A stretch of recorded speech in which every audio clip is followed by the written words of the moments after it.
players and the league can't come to an agreement, then a lockout will happen. The ongoing debate surrounding WNBA player salaries has sparked intense discussions across the sports world.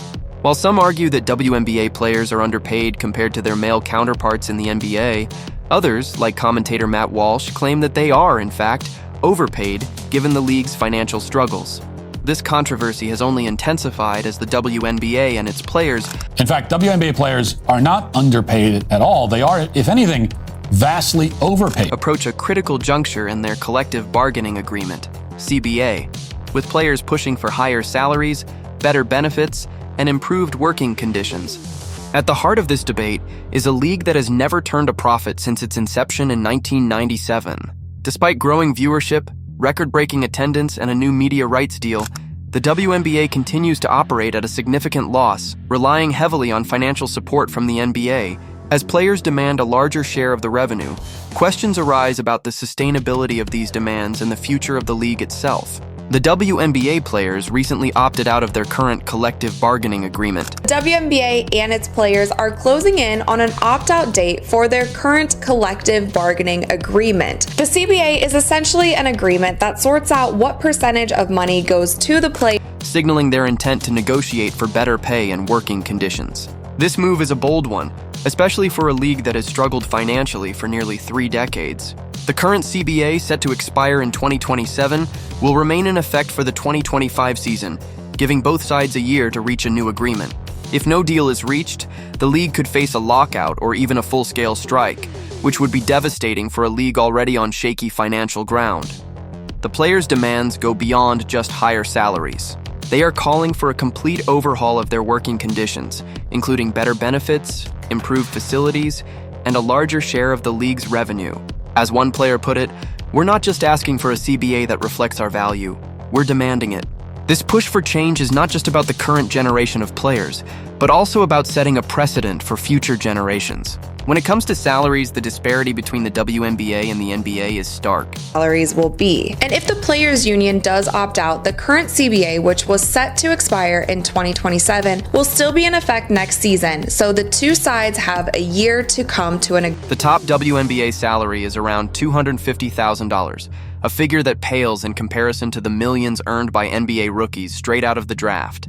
Star players like Breanna Stewart have advocated for million-dollar contracts, which would represent a significant leap from current salary structures.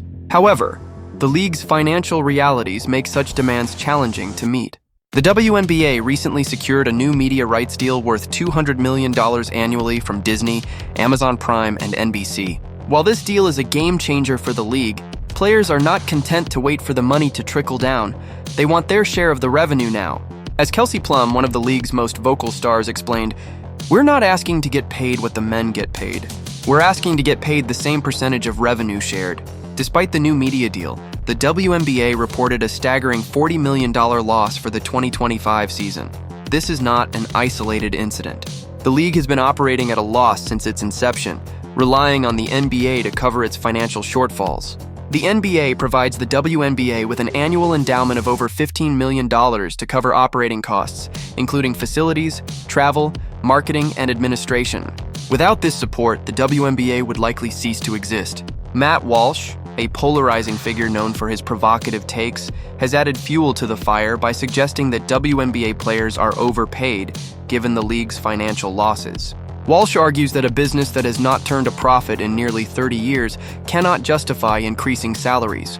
He has even gone so far as to suggest that the league should not exist in its current form, calling it a financial burden propped up by the NBA. Opting out isn't just about bigger paychecks.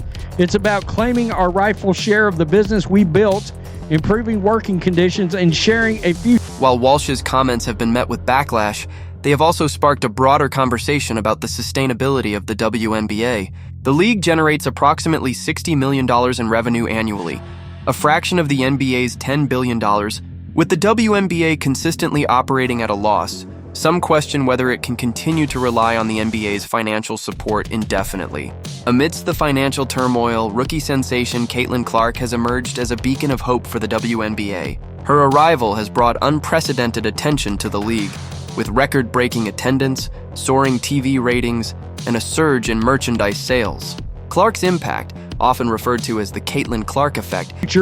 Where the success we create benefits today's players and generations to come. We're not just asking for a CBA that reflects our value, we're demanding it. Has been a game changer for the league, attracting new fans and generating much-needed revenue. However, the NBA's patience is wearing thin. Owners, including the outspoken James Dolan of the New York Knicks, are demanding transparency and accountability. The question on everyone's mind is how long the NBA will continue to fund a league that consistently loses money. The financial strain is becoming too great to ignore, and with the WNBA relying on NBA funding as its lifeline, the league faces an uncertain future. Despite the league's ongoing financial issues, players are pushing for a complete overhaul of their compensation. The top WNBA salary stands at $250,000, which is far less than what NBA rookies can earn right out of college. While players like Breanna Stewart are advocating for million-dollar contracts, the current system falls short of offering players a fair share of the revenue. Many players like Kelsey Plum have emphasized that their demand isn't to be paid the same as NBA stars, but rather to receive a comparable percentage of the league's revenue. Chimed in and said that she would love to see teams have the ability to have a million-dollar player. The push for better pay has garnered both support and skepticism. While some fans back the players' demands, others argue that the league can't afford to increase salaries given its financial losses. The controversy reached new heights when Matt Walsh claimed that the WNBA players are overpaid, suggesting that the league should not even exist in its current form. The numbers Walsh points to are hard to ignore. The WNBA generates about $60 million in revenue annually, while the NBA generates upwards of $10 billion. This massive financial divide raises tough questions about the sustainability of the WNBA's business model. We are not asking you to get paid what the men get paid. We're asking you to get paid the same percentage of revenue shared. Okay. Do you know what I'm saying? Got it. So that's a huge misconception. That's a huge misconception. Got it. Okay. Yeah, because every video is like, oh, this person. The NBA has been financially supporting the WNBA for years, essentially subsidizing the women's league to ensure its survival. But as Walsh points out, if the WNBA has never turned a profit, is it time for a change? The NBA's investment in the WNBA is often compared to a life support system, keeping the league afloat despite its consistent losses. Walsh's criticism of this model has sparked a necessary conversation about whether the WNBA should continue to rely on the NBA for survival. The question of whether the WNBA can ever become financially independent is one that needs to be answered if the league is to thrive in the future.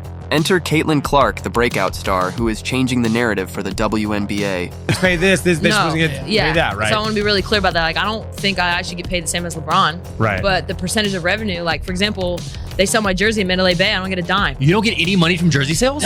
Clark's rise has brought unprecedented attention to the league, with her electrifying performances and larger-than-life personality. She has quickly become the face of the WNBA, attracting a new wave of fans and drawing record-breaking TV ratings. However, not everyone in the WNBA is thrilled about this new attention.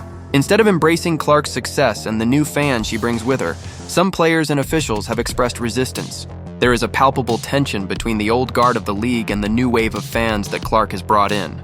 Some players see the influx of attention as a threat rather than an opportunity to grow the league. This resistance has taken a troubling turn. Keeping in mind, salaries were going to go up after the new media rights deal started, and they got a little while. With some players even accusing Clark's fans of being bandwagon fans who don't understand the history or culture of the league. Ironically, these so-called bandwagon fans are exactly the kind of supporters the WNBA needs to ensure its survival. Alienating these new fans could prove to be disastrous for the league, especially as it continues to struggle financially. Rise in popularity has exposed a deeper divide within the league. On one hand, she represents everything the WNBA needs to thrive: a superstar who attracts attention, boosts ratings, and increases revenue. On the other hand, her success has sparked jealousy and resentment from some players who fear that the league is becoming too focused on individual stars rather than the collective effort of the team. This internal division is putting the league's future at risk. Despite the incredible buzz surrounding Clark, some players have openly criticized her and her fans, calling them racist or accusing them of undermining the league. That media rights deal is sizable, all right? The league is set to possibly pull a profit for the first time ever because of that media rights deal. This backlash is creating a toxic atmosphere within the WNBA, one that could drive away the very fans who are helping to prop up the league financially. If the WNBA continues to alienate these supporters, it may find itself back in the same financial hole it's been trying to escape for years. WNBA is set to lose $40 million. The WNBA stands at a crossroads. On one side, there's a growing movement to push for higher salaries, better benefits, and improved facilities. On the other side, the league's financial realities cannot be ignored. With the NBA footing much of the bill, the WNBA faces an uncertain future unless it can find a way to become financially sustainable.